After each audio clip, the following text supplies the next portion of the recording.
Bismillahirrahmanirrahim. Assalamualaikum warahmatullahi wabarakatuh. Selamat siang, teman-teman semuanya. Pada kesempatan kali ini, kami dari kelompok 8 akan mempresentasikan bagian 7 dari sosiolinguistik, yaitu kesopan santunan berbahasa. Untuk yang pertama, akan dipaparkan terlebih dahulu oleh Gazi Al-Ghifari. Kepadanya kami silakan.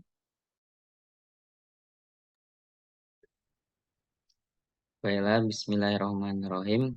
Terima kasih kepada Mila Sabina atas itunya. Boleh di next slide.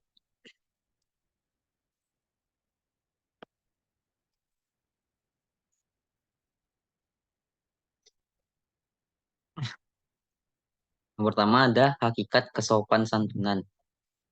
Hakikat kesopan santunan muncul sebagai upaya menjawab pertanyaan besar mengapa prinsip mengapa di prinsip kerjasama GRAS tahun 1975.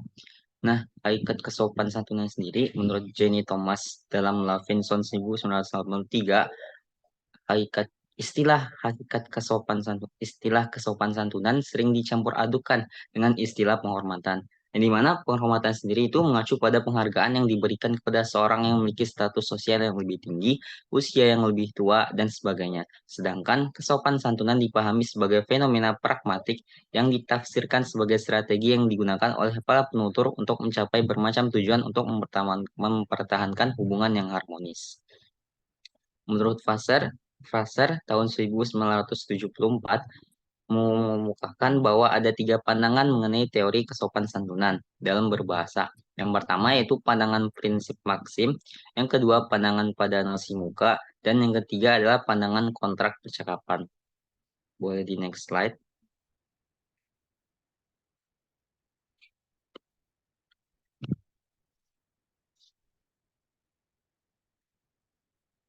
Baiklah, Leach dan tahun 1983 mengemukakan dalam buku Principles of Pragmatics terdapat 6 maksim berdasarkan prinsip kesopan santunan, yaitu yang pertama adalah maksim timbang rata, atau bahasa Inggrisnya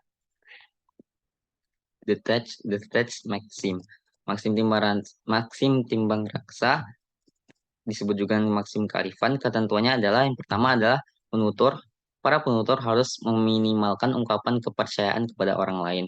Terus ketentuan yang kedua, para penutur memaksimalkan ungkapan kepercayaan yang mengimplementasikan keuntungan kepada orang lain.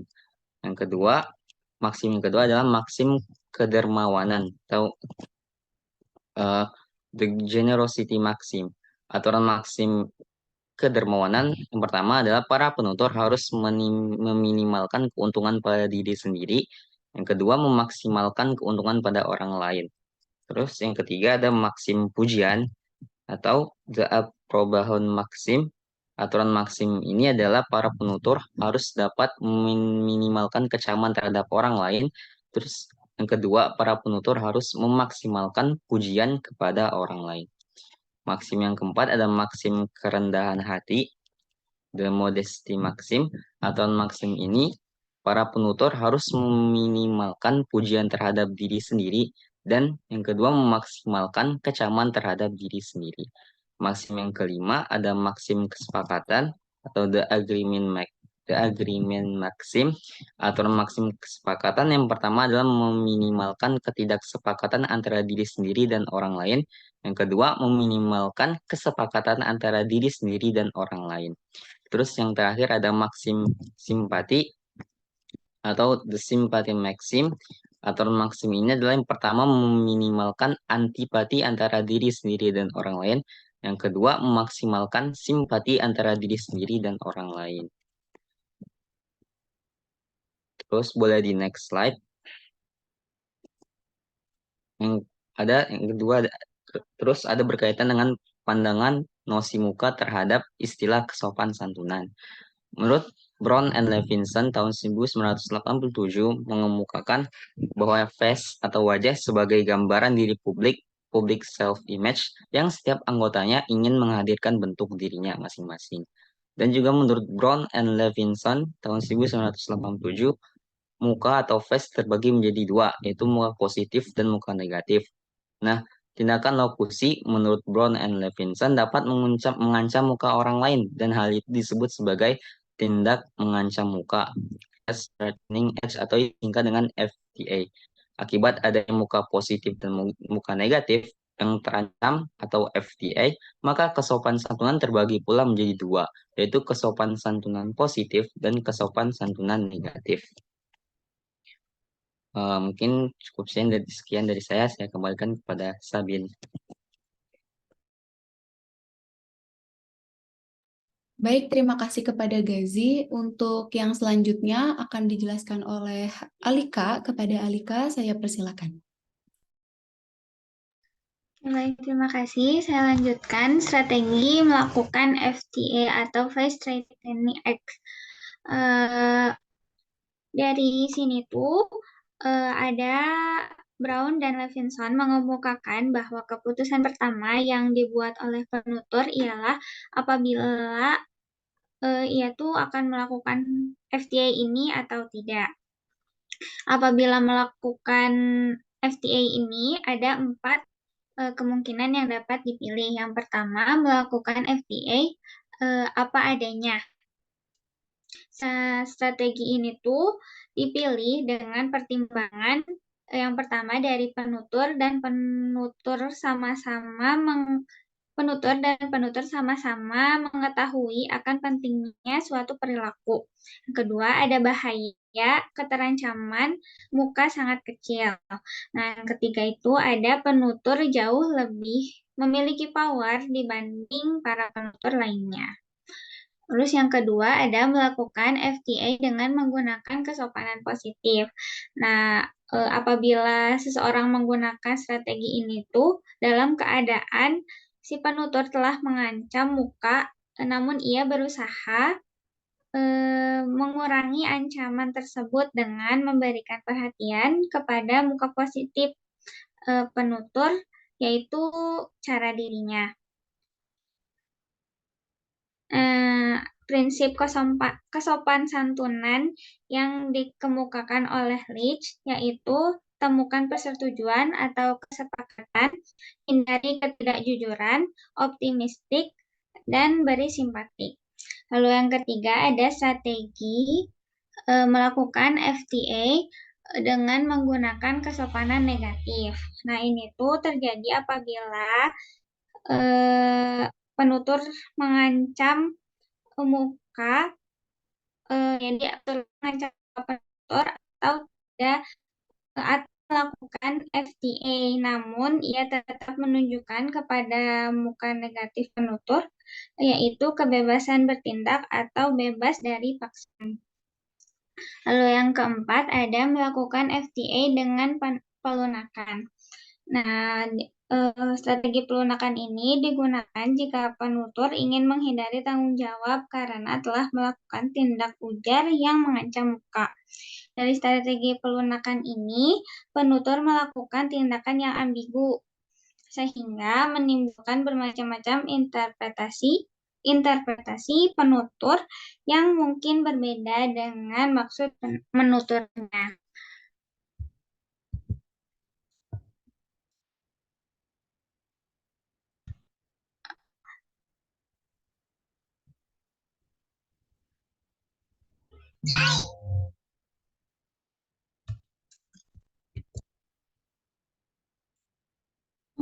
Oke, selanjutnya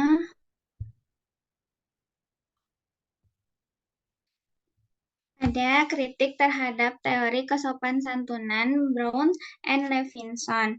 Nah, ini tuh ada beberapa kritik. Yang pertama, deskripsi dari FTA ini tuh mengimplikasikan tindakan mengancam muka, baik muka penutur maupun penutur lainnya. Tapi di kenyataannya itu tindak tutur dipandang mengancam muka kedua belah pihak secara simultan. Nah, yang kedua, kesopan santunan positif dan negatif itu bersifat eksklusif satu sama lain. Eksklusif, mohon maaf, satu sama lain, tetapi di praktiknya ujaran tutur itu ditunjukkan secara simultan. Nah, terus ada semakin besar tingkat keterancaman muka, semakin tinggi pula tingkat ketidaklangsungannya. Tapi di kenyataan itu ada perbedaan norma kelangsungan dalam pelaksanaannya dengan lamanya tingkat hubungan. Lalu selanjutnya ada beberapa tindak tutur secara inheren itu mengancam muka. Nah, menurut Leach itu beberapa tindak tutur secara inheren sebagai ujaran santun. Banyak ujaran yang tidak mengancam muka gitu. Jadi antara Brown dan Levinson dengan Leach ini tuh agak bertentangan gitu. Selanjutnya ada kontak percakapan dalam berinteraksi. Vassar mengemukakan bahwa orang yang dikendalikan itu dikendalikan oleh percakapan dalam berinteraksi itu terikat dengan norma percakapan yang terdapat dalam hak dan kewajiban di dalamnya. Nah, Vassar ini juga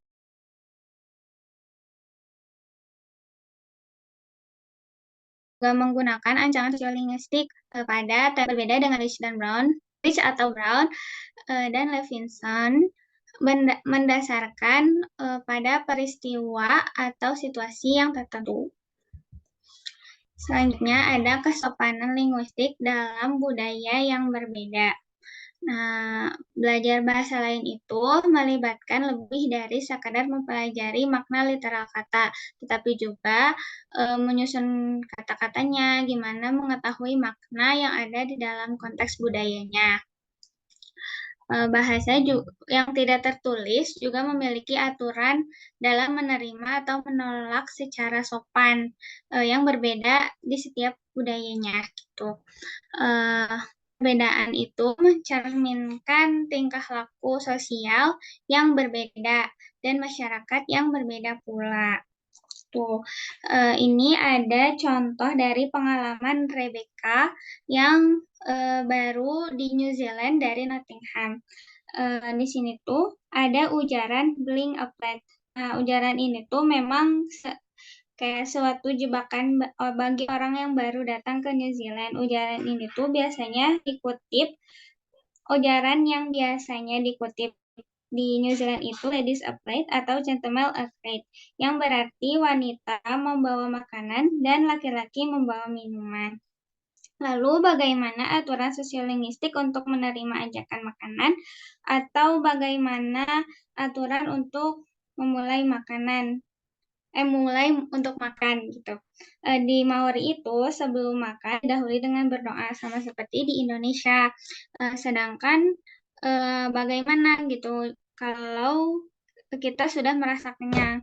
Nah, di beberapa bagian di dunia seperti di India dan di Taiwan serta Arab, menerima ajakan makan yang pertama kali itu dianggap tidak sopan, dan yang dianggap sopan itu yang ketiga kalinya. Begitu pula dengan penolakan. Kalau ya penolakan yang ketiga kali itu benar-benar penolakan oleh orang yang menawarinya. Nah, contoh-contoh ujaran yang di atas itu menunjukkan bahwa cara mengungkapkan tindak tulus satu sama lain itu berbeda dari sisi budayanya gitu. Tapi budaya ini tuh tidak berarti merupakan suatu perpecahan gitu, tapi sesuatu yang harus kita toleransi. Nah, selanjutnya ada kesopan santunan dan solidaritas dalam penggunaan tu atau tu dan you atau vos dalam bahasa yang berbeda. Nah, ti ini atau tu atau tu ini singular dari you, yaitu informal. Kalau vi itu pluralnya dari you atau formalnya. Keperluan dari penggunaan ti dan vi ini pemakaiannya dikaitkan dengan individu dan situasi atau peristiwa tertentu dari yang orang itu alami gitu. Nah, solidaritas itu sangat berpengaruh dalam pemakaian T dan V ini. Solidaritas juga membuat T berangsur-angsur menggantikan V yang asalnya informal ke formal. Formal itu digantikan oleh informal.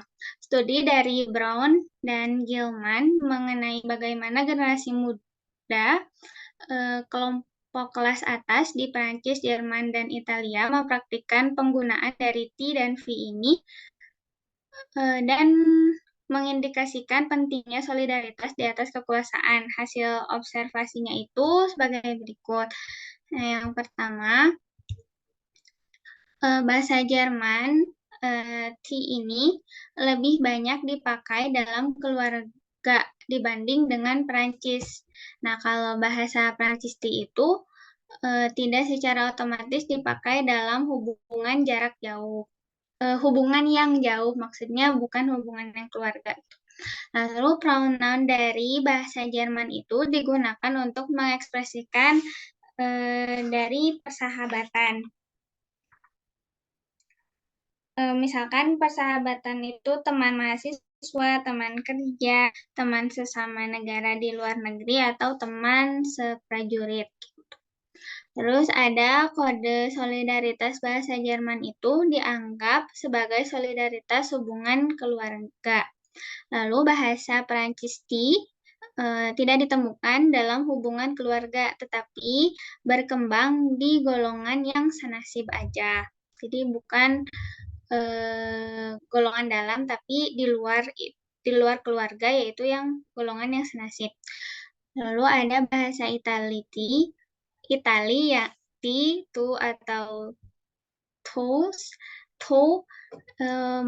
memiliki kesamaan dengan bahasa Jerman dalam solidaritas keluarga, tetapi jauh mengguguh bahasa Perancis dalam persahabatannya.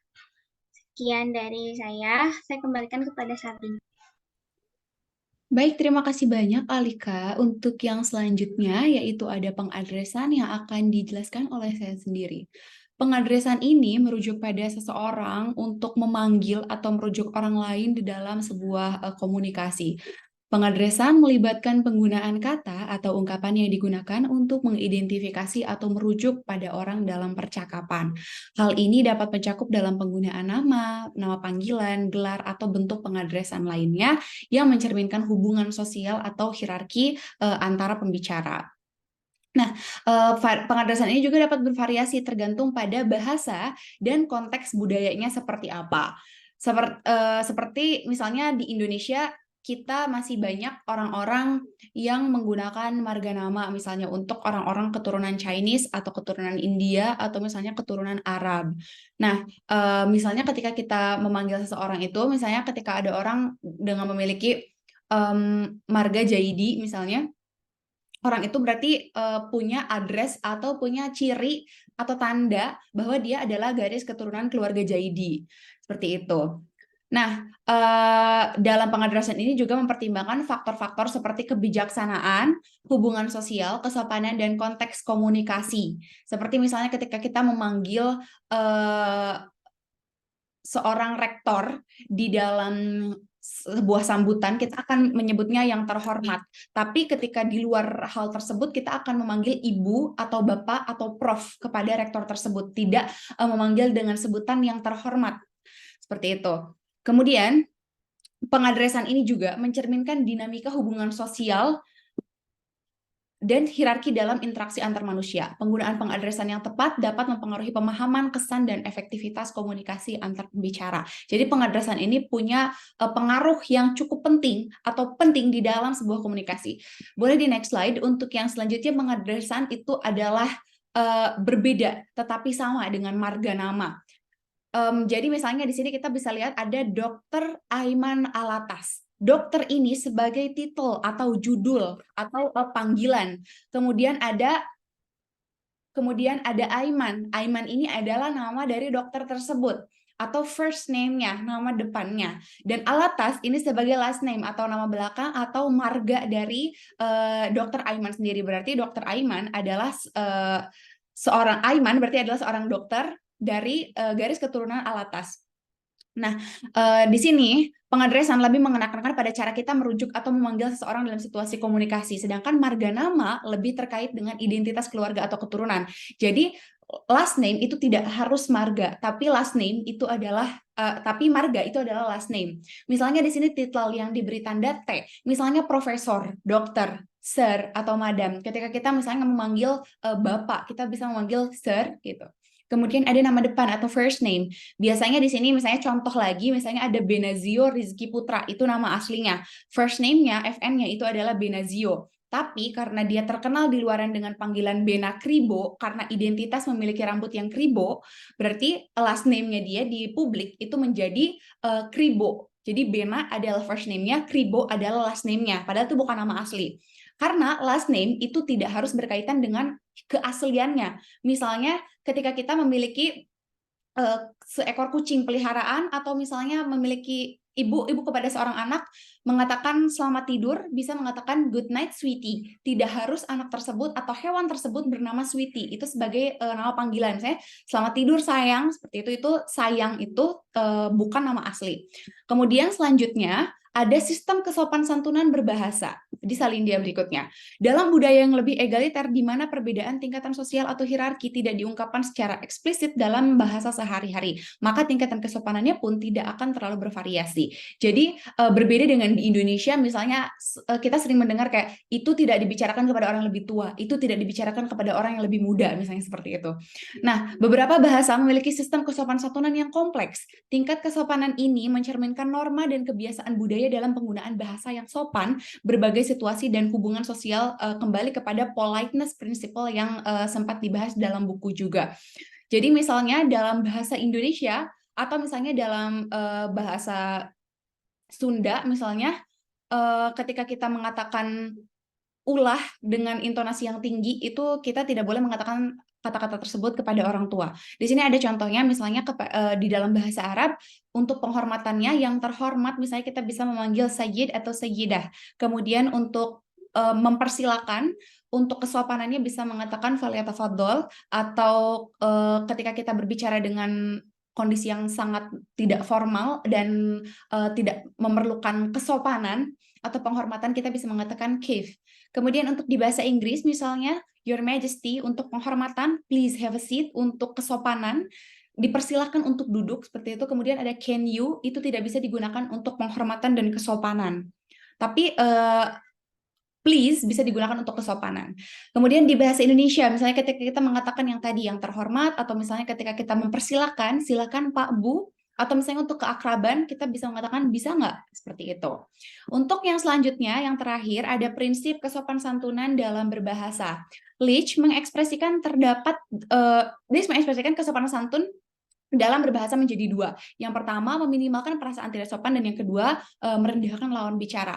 Sempat dibahas di pertemuan sebelumnya bahwa terdapat strategi dalam percakapan yaitu positif, yang mana kita optimis atau akrab. Jadi bisa lebih kepada contoh yang agar silaturahmi tidak terputus, boleh kami jam 100, dan juga ada strategi negatif atau misalnya seperti boleh enggak, seperti itu. Kemudian yang lainnya di sini ada tujuan dari kesopan santunan itu sendiri.